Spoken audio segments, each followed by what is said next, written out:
Um, yeah, so let's start out in early in your life. Where did you grow up? What was your childhood like? And how did you get into academics? Yeah, that's a good place to start, I guess.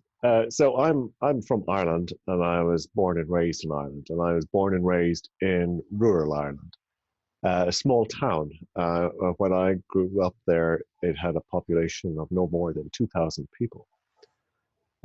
So I went to a traditional country school. Education was highly valued. This was in the 1970s. The Irish economy was quite weak. Ireland was not a confident nation, so education was considered very, very important. And I guess I was bookish and good at school and stuck with it.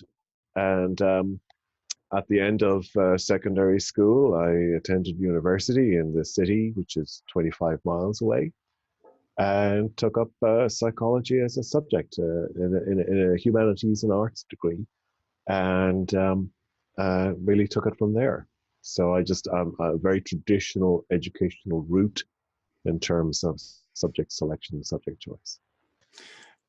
What was it about psychology that attracted you to that field of study? Yeah, that's it. There is a little bit to it, I suppose, because you know Ireland was then quite a conservative place, and psychology is a bit new age relative to, say, the traditional professions that parents might aspire to for their children. And so psychology for me, it had a kind of a philosophical bent, it had a kind of scientific bent, and there was a bit of a kind of a novelty to taking psychology as a subject instead of, say, something like accountancy, which I think my parents would have preferred in terms of career options. So I was interested in human behavior, I was interested in ideas, I was interested in culture, and I think maybe because I come from a small place, I was interested in diversity, oddly enough. I was fascinated by people who were not like me and people who were not like the people around me. And I was curious as to the impact of culture and upbringing on people's behavior, and curious about our presumptions and our assumptions and our stereotypes. Um, and I immersed myself in psychology, and I was very motivated by the fact that psychology was a scientific discipline. It was an evidence-based discipline. And it's something that I saw within psychology as a value system in terms of prioritizing evidence over opinion. And this is something that actually came to be something I became very passionate about, because not all psychologists see that moral dimension to their field. Other people have different reasons to be interested in psychology, and they do it differently as a result. Okay, and so you've taken the academic stream in psychology as opposed to the clinical stream? Yes, essentially so, because, and again, this reflects my interests. So I see psychology as a science, as the science of behavior, the science of cognition and opinion and personality and social behavior, of course, but behavior broadly defined. Uh, and yes, the clinical field, to me, the applied side of things, is the use of psychology for these purposes. And of course, it's very important, but I think it's a different set of skills. It's not the same as science, it's not the same as research, and being a good clinician doesn't automatically make you a good scientist. So yes, very much so. Having said that, my areas of research are of great clinical relevance. So most of my research focuses on emotional stress, psychological stress, and the coping that people have to perform with stress, and in particular, the impact of stress on the human body, most particularly the impact of stress on cardiovascular health and immune health. Oh, really? So you're really crossing over from the psychological into the biological. Oh, absolutely, yes. And again, motivated primarily by the evidence-based side of that and the potential for evidence to be brought to bear on what would otherwise be very woolly ideas. For example, throughout history, people have had this notion that sadness causes ill health, and you can die of a broken heart, and all of these ideas, they appear in literature, they appear in mythology. Um, I'm particularly fascinated by the sustained impact of elevated physiological stress arousal on the smooth running of the cardiovascular system, because there is an evidence-based or an empirical um, case to be made that sustained emotional distress will carry a physical load or will have a physical impact on the body, but that can be quantified and can be studied and it can be tested experimentally and so on. It doesn't have to be down to literary metaphors and dying of broken hearts and so on. It can be very, very, very much broken down quantitatively. Interesting. We could talk about this stuff all day, but we really want to talk about your new book. And I'd like to know what led you or directed you, motivated you toward the topic of this book. Yeah. Um, well, I mentioned earlier that psychology is something of a passion for me in terms of my appreciation that psychology is an evidence-based science and that all of the questions we ask remain philosophical or anecdotal until we have data, and we can use data to address the questions and resolve the uncertainties.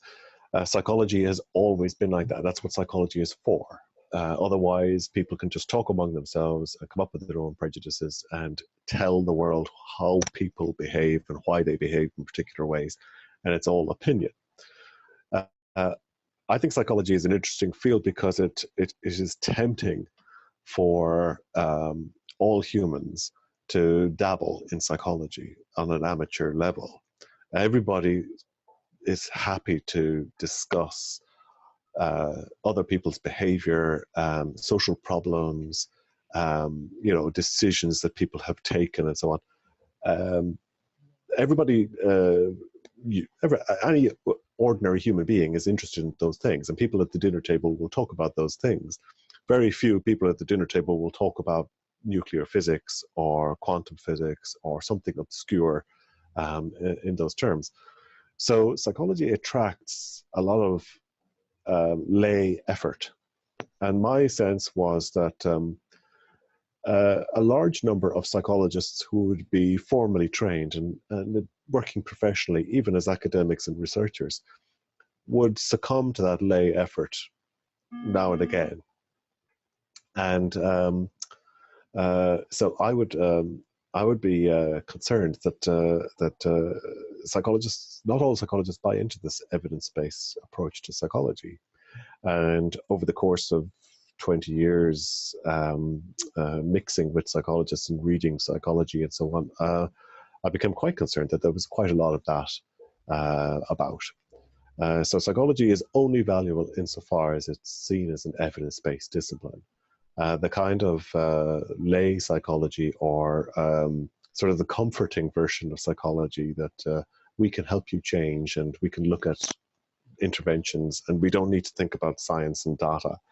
That has become more common and more popular, and in my view, threatens to undermine psychology and what's good about psychology. So I decided to write about it. And you called your book Psychology in Crisis. Yes, and to be fair, and this is a bit behind the curtain, we had a working title. The publisher and I had a working title for this book for a long time, and it was Psychology's Methodological Crises. This was my concept. But I completely acknowledge that that is not very snappy. It's also ambiguous, and so we had to brainstorm on a title. And I wondered whether Psychology in Crisis might be seen as nihilistic or fatalistic, but I was reassured that it was provocative. So the publishers were happy with that concept. So I said, yes, let's go with that. And so, am I understanding that this bifurcation is really along the lines of the academic psychologists and the clinical psychologists? There's the ones who are developing these lay. Yeah. Well, I think that's not unreasonable. Um, and I think it begins there. I think there's certainly a way of looking at psychology at that yes, it overlaps with that idea. But a lot of clinical practitioners are very evidence based, and they're very committed to that, and are very frustrated by any failure to respect evidence or to prioritize evidence based practice. And likewise, a lot of academic psychologists are quite tolerant of the kind of looser approach.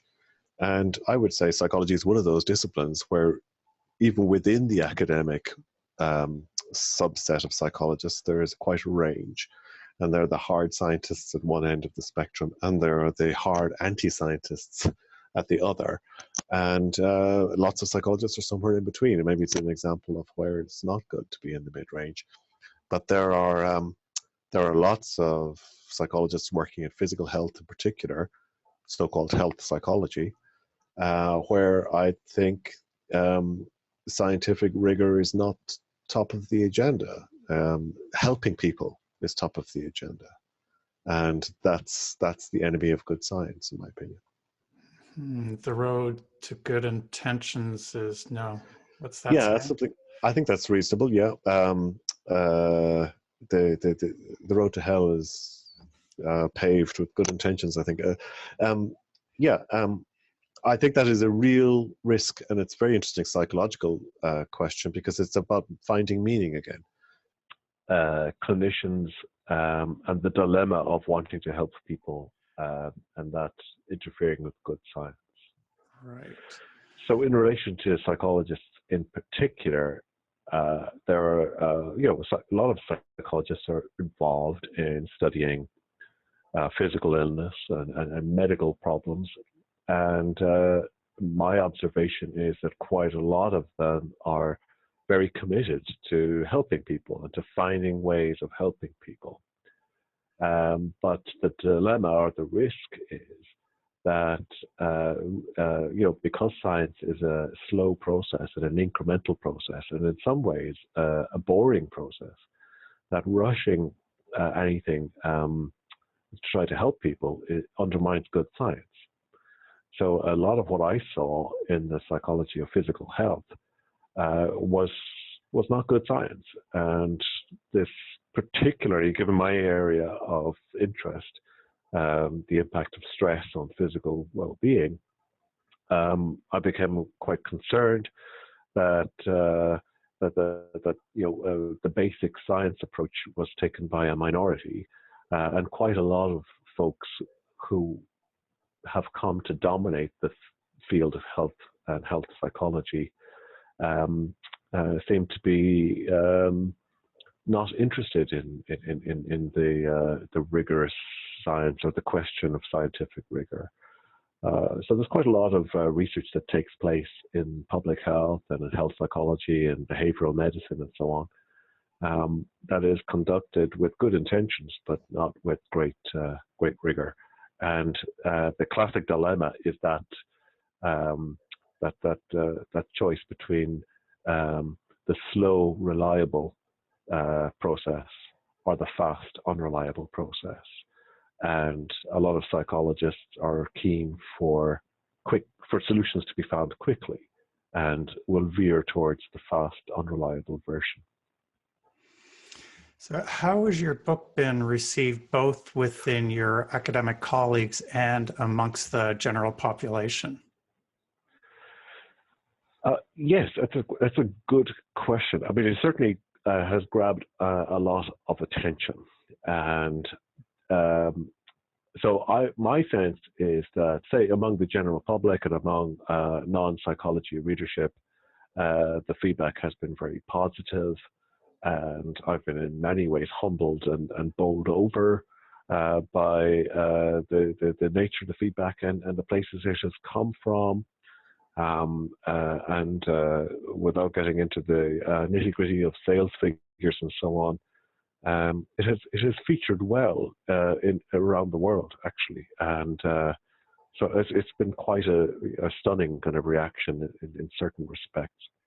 In terms of psychologists, most particularly academic and scientific psychologists or health psychologists and so on, interestingly, the feedback has been very positive, and there have been some folks who have been kind of quiet, conspicuously silent on the matter, and one or two who have written to me at different times, actually to compliment the book, but maybe to criticize something else I've written about, and trying to get their head around the fact that I champion good science, but somehow I fail to see their study as being good. And I've had a couple of correspondences like that, but actually the book has been praised throughout. The closest I got to faint praise was an editor of a publication who suggested to me that this was old news, that this has been dealt with in the past. Everybody knows that psychology is in crisis, and so did I have anything else to say? That was as close as I got to, in my view at least, to a pushback. But I think that I ended up writing about the risk of prematurely declaring the crisis in psychology to be historical, the risk of assuming we've dealt with it just because we've talked about it, and so that was actually quite useful in the end. I've been asked to give talks in different conferences, different places around the world. So I'm giving a talk at the British Psychological Society annual conference in a couple of months. So I think in general terms, yeah, I've been happy with how the book has been received, but I'm very mindful of the fact that not everybody will share their unhappiness. True, very true. So one of the chapters in your book covers the PACE trial. And can you tell folks who are not familiar at all with that trial what that's about and the problems that you found with it? Yeah. So the PACE trial is a research study conducted a number of years ago now, over a multi-year period, attempting to test interventions or treatments for myalgic encephalomyelitis or chronic fatigue syndrome. We'll call it ME. A condition that is very debilitating and that your listeners are probably aware of. And the concept was that by providing treatments that include behavioral and cognitive components, and that includes CBT and it includes graded exercise therapy, that these therapies alone might be useful in improving the lives and indeed the treatment of people with ME. And so in the United Kingdom, the study was conducted. It was a large-scale study by any sense. There were over 600 people with ME were part of the study. And the authors claimed that they had indeed successfully treated the condition with these largely behavioral and psychological therapies. What is controversial about this is, on the one hand, it seems implausible because exercise therapies are notoriously difficult for people with ME, and many people with ME say that they're actually very destructive. The idea that cognitive therapies might somehow reverse what is a very vivid physical illness is also something to be treated with suspicion, or at least to be considered an extraordinary claim, therefore requiring extraordinary evidence. Many psychologists, therefore, when they saw the results of this study being published, were immediately curious as to how what the details look like. And the PACE trial has actually proven to be very controversial and very beleaguered, because research methodologists and scientists who are experienced in conducting empirical research have not so much debunked the study, but have severely critiqued it. So what I write about in the PACE trial is largely secondary reporting of that. There are many flaws, methodological flaws with that particular study. And the study, in my view, in conclusion, is an example of weak science, and the conclusions are not appropriately grounded. And some of the flaws are entirely destructive to good science. So the fact that that study is seen as the basis for therapy recommendations is an example of how bad science can damage people's lives. Without getting into too technical detail of the methodological shortcomings of the PACE trial, what would an example of one of the most egregious aspects of it be? Well, yes. Well, the biggest problem with the PACE trial really is its conception. The PACE trial is a trial that is based on giving people different interventions and then largely asking them how they feel about their health at the end of the intervention. So in other words, the key outcome variables are measured through self-report. There were other outcomes. The initial design of the study included all sorts of variables, but most of them were dropped. And when you look at the final reports that have emerged in the literature, the key outcomes are based on self-report. In other words, the participant gives a rating of their own health or a report of their own health at the end of it. In any study where you intervene with human beings to test a therapy, it would ordinarily be the case that you would blind the participants. That's the experimental term for you would not tell the participants what was going on. You would tell them there is a study, there is a therapy. You might be in the therapy group, you might be in some placebo type group or some alternative group. In the PACE trial, the participants who were being given the target therapies were told they are in the target therapy group. And they were told this therapy is really good. And they were told this therapy is evidence-based. And they were told this therapy is really effective. And then they were asked, how do you feel now? And the people in that group said, we feel we've got a good therapy, we feel good. Not only that, the therapy, this cognitive behavior therapy, is based on teaching people how to find benefit from their situations and teaching people how to talk about their predicaments in a positive rather than a negative way. So at the end of the study, participants who received the cognitive behavior therapy were well practiced because they had been taught to see the jar as half full instead of half empty. And when they were asked, how is the jar, they said it was half full, whereas everybody else said it was half empty. So there were basic psychological problems there where participants were biased towards reporting improvements in their well-being that loaded the result in a way that made it look like the therapy had improved people's well-being. So in short, we would say that blinding was not used when blinding was required. And self-report was relied upon when self-report shouldn't be relied upon. So the combination of a non-blinded trial with self-report data is just elementary. It's just an elementary problem. You would teach that in first year undergraduate psychology. You would give people examples of how to design how a study should not be designed. And this actually is a very simple example of a bad design. The participants should have been blinded. The therapists should have been blinded. And something other than self-report data should be relied upon. You cannot have both.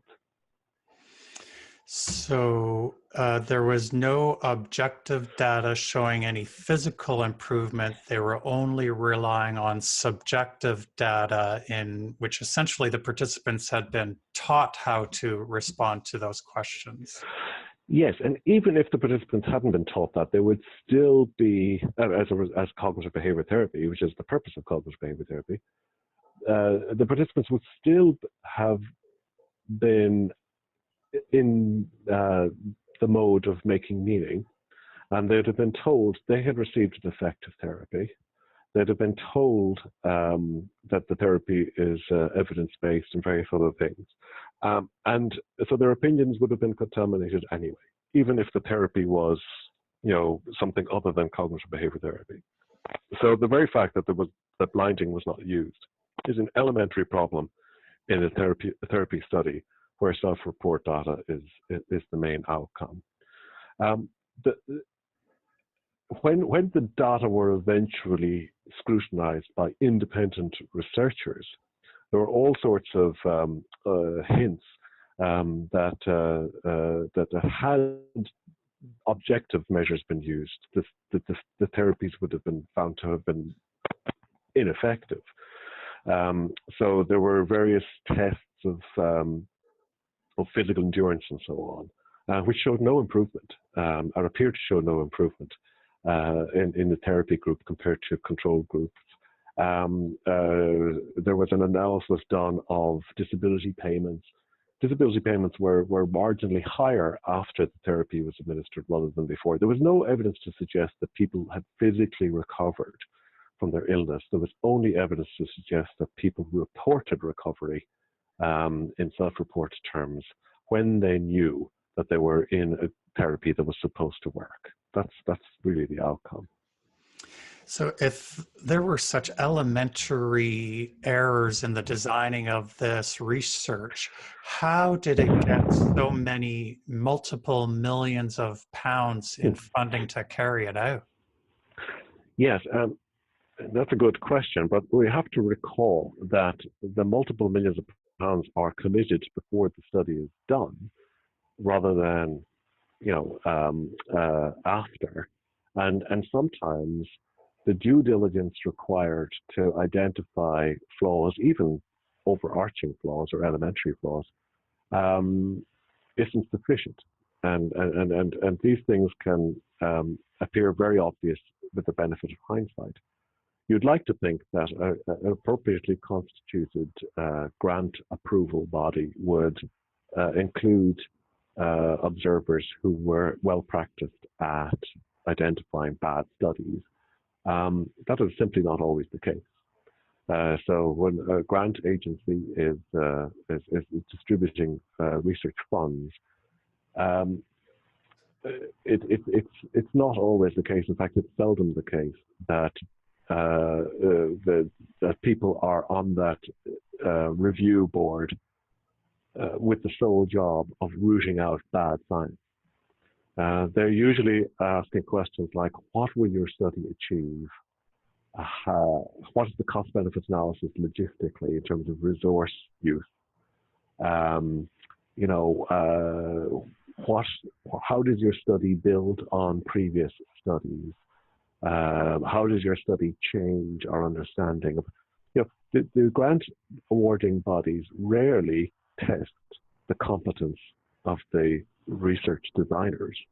They are asking questions about how important the study is and how exciting the study is and how useful the study is and how much money the study will save. And those considerations, in my experience, are the primary ones. There's very little in a grant awarding context where agencies are really scrutinizing the quality of studies. And if you actually just put alongside that the reality of peer review, that in a country the size of the UK in particular, we have to assume that the authors who proposed the trial were sufficiently high profile that the people who reviewed the trial knew who they were. And that carries with it immediately all sorts of influences and expectations And you think, well, these people are high-profile researchers. This must be a great study. Let's see how important it is. And nobody ever stopped to say, um, might this study be bad? Should we just test? Should we just look at that? That voice is seldom heard in the grant awarding context. I'm going to segue into a more recent paper that you wrote, because it sounds like you're touching on that topic. And I think your paper is called The Triumph of Eminence-Based Medicine. Yes, and for full disclosure, I mean, it's really a blog post, so it's not a peer-reviewed publication. It's an opinion piece. But yes, yeah, that's right, evidence-based medicine. And that relates to this concept of the very important researcher. And the very important researcher is seen as automatically producing quality work. And therefore, it's considered bad manners to question the quality of the work. And the very important researcher is seen as a very important researcher by grant awarding bodies, by research ethics boards, by journal editors, by practitioners in the front line, and by people who are conflict averse, who don't like arguments, and they hear that the authors are being criticized, and they don't like people criticizing each other, and they side with the very important researcher rather than with the critic.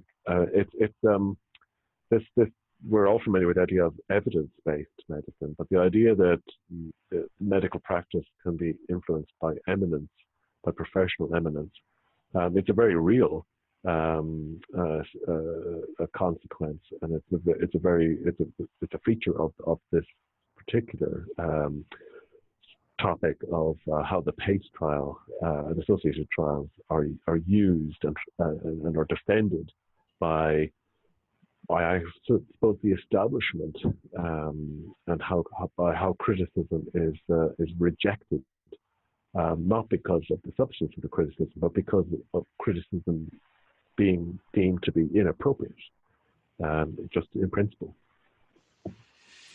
So, if the PACE trial, the evidence was re-examined by independent folks and found all of these methodological flaws with the PACE trial, and then your book comes out and you have an entire chapter on it, and there's a lot of controversy surrounding the trial.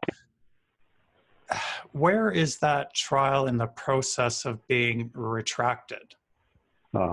Yes. Well, the R word, if you like, the retraction word. I don't believe it's in the process of being retracted in any sense. Just to be literal about it, I mean, the study has produced a number of publications, but two primary publications that report the findings, neither of which I think are being considered in any way for retraction. And I suppose we have to put that all in the balance, in the sense that not every bad study is retracted ultimately. There are hundreds of thousands of studies published every year in the behavioral sciences and social sciences and medical sciences and so on, perhaps even millions of such studies. The number that get retracted are very, very small. I mean, 500 or 600 papers in the academic literature per year get retracted. So retraction is a very unusual thing to happen. The PACE trial, far from being retracted because of the particular dynamic that is built up and the defensiveness of the people who do the PACE trial and everybody linked to them in professional circles. If anything, people are digging in on the PACE trial and defending it and reinforcing that in various ways with different kinds of new policies or new positions that promote the therapies concerned, despite the controversy, rather than changing it because of the controversy. So, if you're taking on these establishment type figures that have quite a bit of power, um, what sort of pushback, if any, have you received, and what sort of concerns, if any, do you have about your career? Oh yeah, no, I don't think we're in that territory at all. I mean, uh, it is well recognized. I mean, I'm not in a minority of one here. And as I say, when you write a book, you're very frequently engaged in a kind of secondary reporting. You're just describing the scene as it is. And there are quite a lot of people who criticize the PACE trial and criticize that whole approach to ME, this biopsychosocial approach. Um, so I'm simply reporting on that war. I'm the war correspondent, if you like. And maybe I have a particular profile for doing so, but if I were hit by a bus, the war would continue without me. There's absolutely no doubt about that.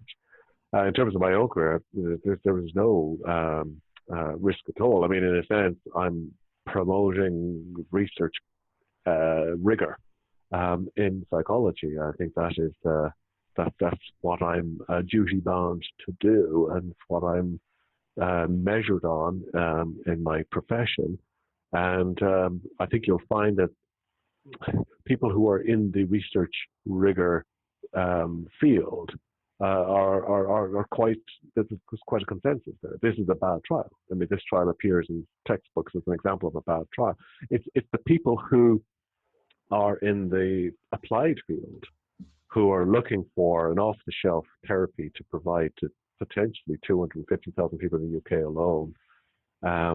What can we do for these people? They're the folks who are digging in around the PACE trial, not the scientist community or the research community per se. And there's an interesting cultural divide as well in North America and the United States. The Institute of Medicine declared ME to be unambiguously a physical illness that requires some kind of physical intervention, and in the absence of an effective intervention, requires further physical-based research. Whereas the UK seems to be very much in the sway of the biopsychosocial subset of the health professions, and they are the groups that are deferred to for advice on what to do about ME. I would argue the very fact that two entirely different approaches exist in two different countries tells you a lot about how the social construction of this condition matters, rather than the underlying biology of it in terms of these differences of opinion. It's clearly a matter of opinion, not a matter of fact. All right. So that was a good, very concise way of putting it, as a social construct.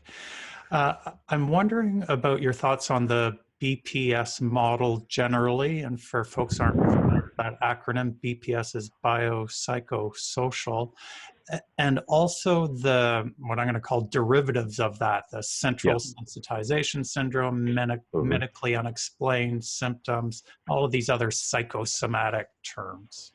Yeah. Well, I mean, it is interesting to me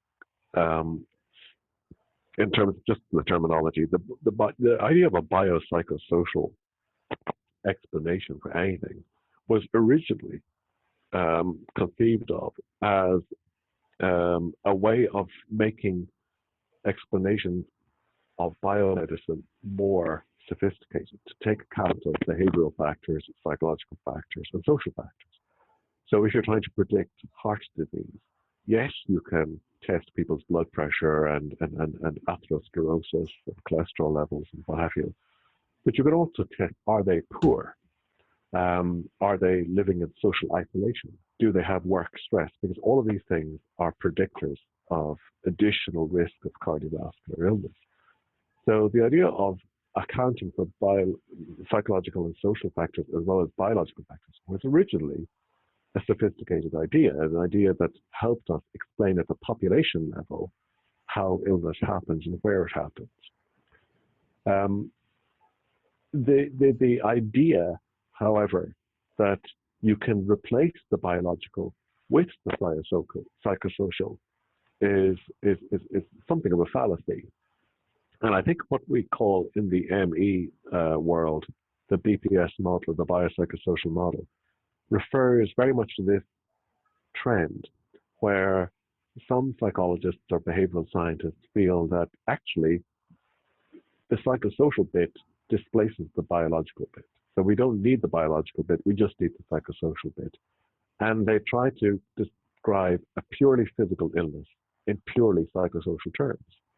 And that version of the BPS model, I think, it doesn't even fit the acronym BPS, in my opinion, because clearly there's no respect for the B part. So that, to me, I think, is a runaway train of bad reasoning that is out of control in certainly in the United Kingdom, the psychological world for a very long time. I wouldn't be in a position to give the full history of these things, but it is not unlike how the psychoanalytic point of view, the Freudian point of view, has sort of taken hold in a lot of places, a lot of countries, with relation to how physical illnesses or psychiatric illnesses are caused in a way that is very hard to shift, even when the facts are known. And the idea that you can psychologize everything, which in the BPS debate has this hallmark of the Freudian approach, that you can just psychologize everything, and everything has a psychological cause, and therefore a psychological intervention will cure everything. That is a very seductive idea, but some countries and some societies and some professional groups have completely dispensed with it a long time ago. But in the UK, I think the legacy remains, and this idea that you can psychologize the physical illness, we will look back on in the future. Psychologists and others will look back on as a kind of preposterous notion. But currently, we're still in that place where the idea has currency. So how do you, as a passionate academic psychologist, reconcile your passion with such a large section of your colleagues practicing bad science? Yes, it's a question I get asked quite a bit, actually. But I mean, again, if we just step out of the particular controversy here and look at psychology as a whole, psychology is an area where research methods are seen as very, very important, very core. So a psychology degree in the United Kingdom, in Ireland, in Canada, in the United States, you need to have a research methods core to the training. And it has been recognized for decades that you cannot have psychology research without research rigor and without indeed quantitative data and quantitative reasoning. So what I'm part of is the core mission of psychology is to promote evidence-based understandings of human behavior. And I'm just carrying on what psychology has been about for 100 years in that sense. In some ways, we're victims of our own success, but psychology is very attractive to people outside of academia, outside of science. And we need to be all the more forceful then in promoting the evidence-based version of psychology. And it's not that any evidence will do, it has to be rigorous evidence.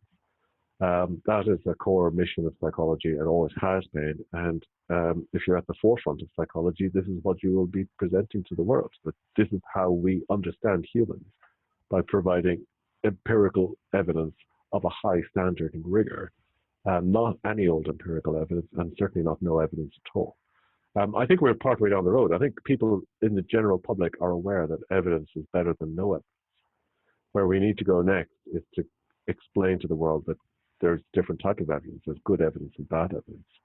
And I think the signs are there that people in general culture and wider culture are beginning to internalize some of those principles as well. So I think we continue to go there. Well, I'm going to contradict that statement with a quote from you earlier that says science, including psychological science, might be getting worse and worse instead of better and better. Yeah. Well, there's a difference between quantity and quality in a sense. Okay, so what I mean by that is that if you look at the volume of research that is produced annually, journals are the place where research gets published, and that is an industry. It's a commercially driven industry. Universities look for rankings because that's part of their industry. So they're looking for indicators of how much publication is happening by their staff and their researchers, and how much citation of that publication is happening. All of these things are inflationary.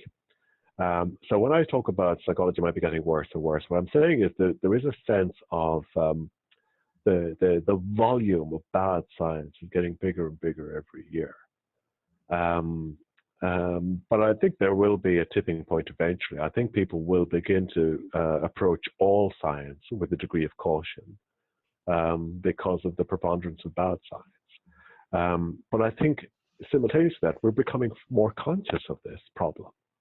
The idea that that bad science exists. There used to be a time when to say something was scientifically proven was enough.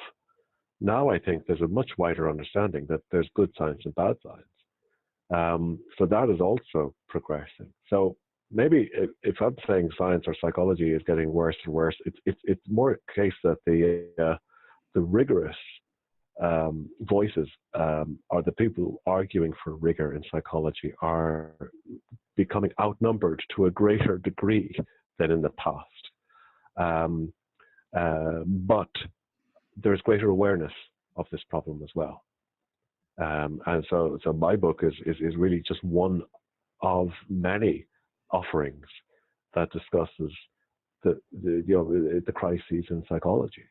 So there's a wider awareness of these crises, even if these crises are, spreading more widely than we would like them to. I'm not sure if that rescues my my position, but that's kind of how I see it. It's kind of two moving parts. So as the general public becomes more aware that there is bad science out there, they generally will not look to academic journals like academics will look for. And I know amongst the general public, now there's a greater awareness that some of these really prestigious academic journals have, like you say, been publishing bad science. So it seems to me there'd be a need amongst the general public for a resource that's not the journals that is that they can trust. Yes, it is certainly not without problems. This greater awareness of the problem of bad science itself opens the door to all sorts of difficult cultural trends. So there is the general skepticism towards science. So if you look at something like climate change, there is a huge political voice around the idea that, well, you cannot trust the science. And that has currency in a way in which we would be concerned about, or something like vaccination, where people say you can't trust the scientists because their science is bad science. We are at risk of creating a world where nobody trusts any kind of evidence or any kind of research, and that almost undoes the scientific revolution. We nearly go back to the 15th and 16th centuries when important rich people decided what was factual and what wasn't, and told the world, and we all followed the teachings as disciples of knowledge rather than consumers of knowledge, or producers of knowledge for that matter. So I do think we have that risk. It's hard to see what the alternative will be. the cliche is that, well, if you have greater scientific literacy in the general population, if you teach people at an early age what science is and how it works, then you'll kind of inoculate culture against this problem of science skepticism or anti-science skepticism. I think there's probably something in that, but the question is, how do you get that even into the system? How do you get an agreement that that needs to be done? Because that's a huge undertaking to suggest. And every academic area, the historians say that we should teach history to children. The linguists say we should make all the children multilingual. Every academic observer has their own case to make as to why their field needs to be part of an overhaul of early education and to change society so that everybody is more aware of their field. It's a difficult one. Well, you bring up climate change, and I know measles outbreaks are a really hot topic currently. So that really adds credence to publishing good science. Yes, and the issue of vaccination in particular is psychologically interesting, because almost as soon as vaccinations were invented, there was vaccination skepticism.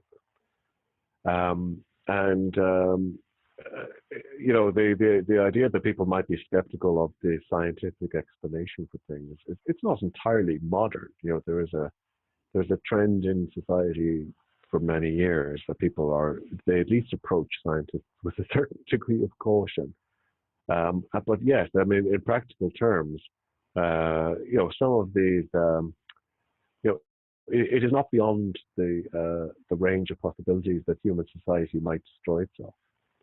And I think we have all gone through these kind of generations. And in my generation growing up, it was nuclear war and what have you. And this generation, they're looking at climate change. But there may be disease pandemics or just even political collapse. It's a more complex form of self-destruction. But if we continue to organize our democracies in a way that facilitates social chaos and that breeds xenophobia rather than addresses it, it could be the case that society destroys itself politically. We do need to be careful, and we do need to consider these possibilities. We shouldn't assume human perfection, even in the long term.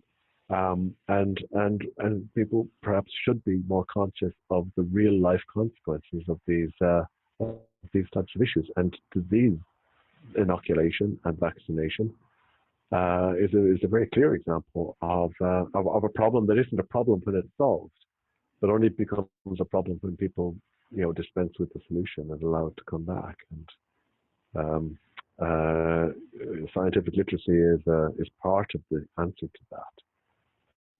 Absolutely. Well, Brian, I will disclose that my default emotion is anger. And so what you're saying angers me, but I'm also experiencing quite a bit of fear, because what you're saying is also quite frightening. Yes, and I suppose I'm kind of speaking off the top of my head on some of these ideas in a way, because they're quite wide-ranging. They're quite they're quite profound and existential. But this is why I think, and I don't want to kind of steer this back to my own book, for example. But this is why I think science is so important, and scientific psychology as a subset of science is important, because we benefit from more science rather than less. When science is in trouble, we need more rigor rather than less rigor. We need more care rather than less care. We need to give it more time rather than less. And I would be very fearful that as a society we would become impatient with our social problems and the inability of science to solve everything by by leaving science behind, by deciding that other things are more important. And I don't think that's necessary, but I don't think that's wise, should I say. But nor do I think it's necessary. I think we can, as scientists, advocate for good science and show people the way. But of course, it's a cliche. The first thing we need to do is get our own house in order and make sure that the science that we do is actually something we will be happy to present to the world and to stand over and be proud of. Well put. So you've got your book out. It's been out for a number of months now. What's up next for you? What's your next project? Yeah, there are a couple of things I'm looking at, but I'm very conscious of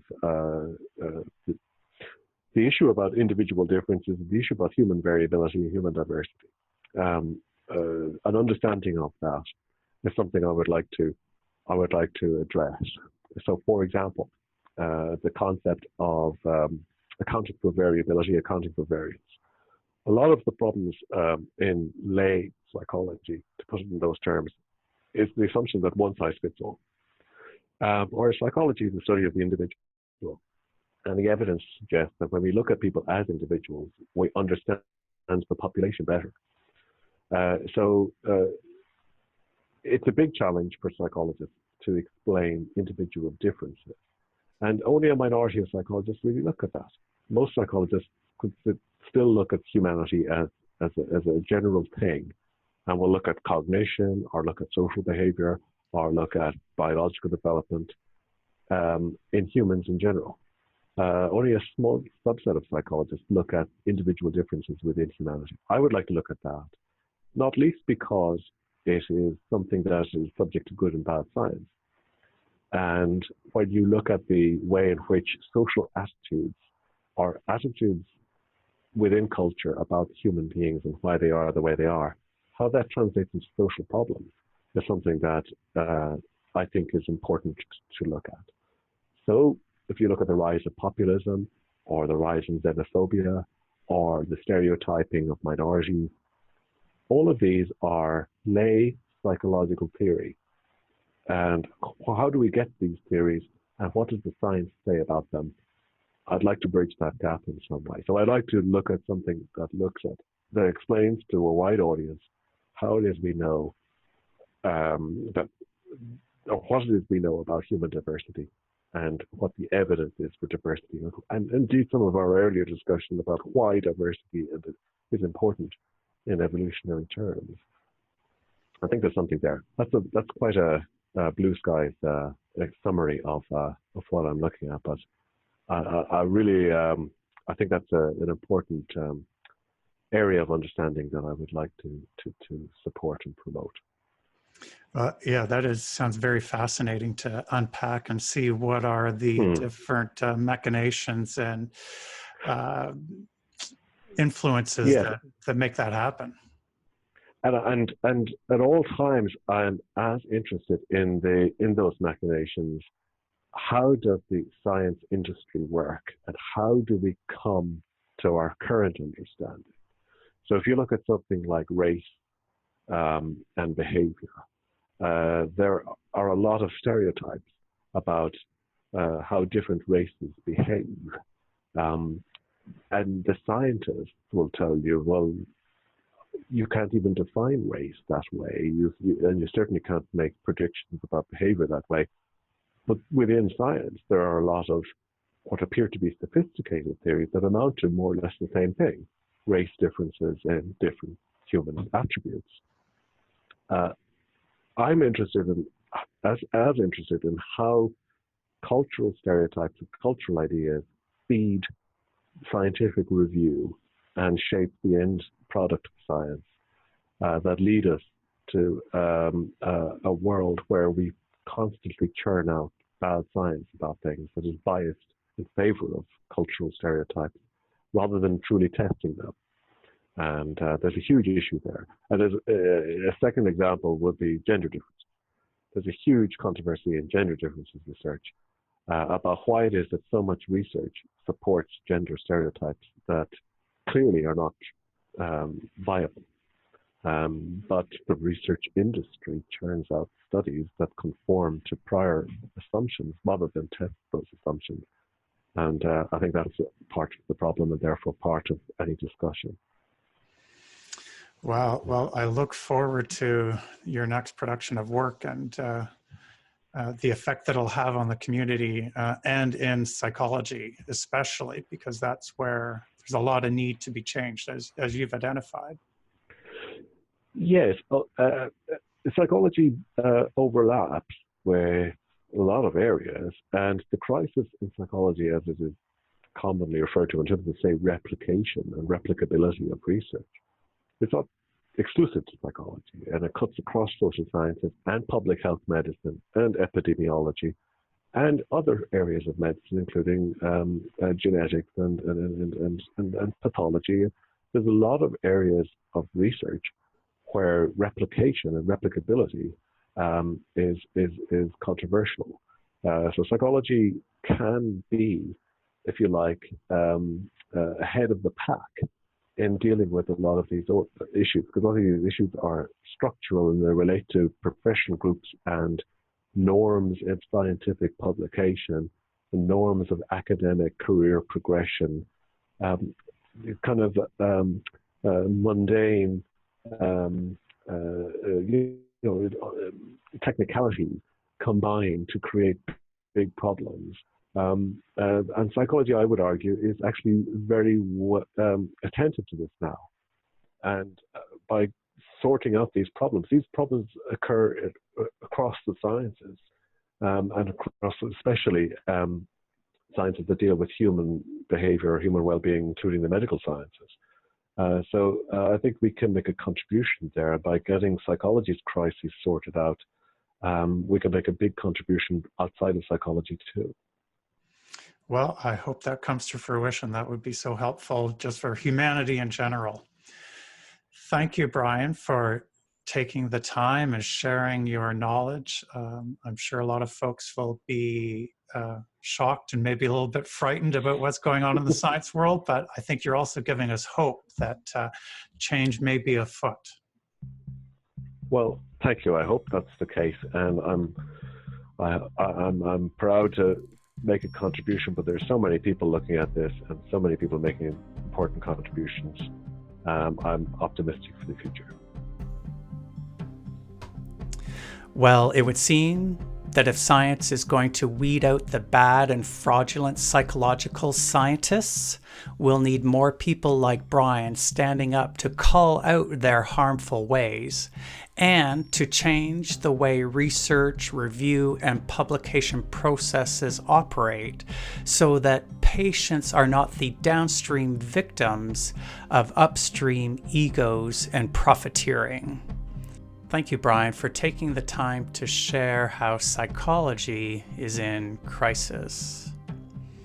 If you would like to support the podcast, you can visit one of the podcast platforms like iTunes, Spotify, or Podbean, and subscribe or leave a kind comment.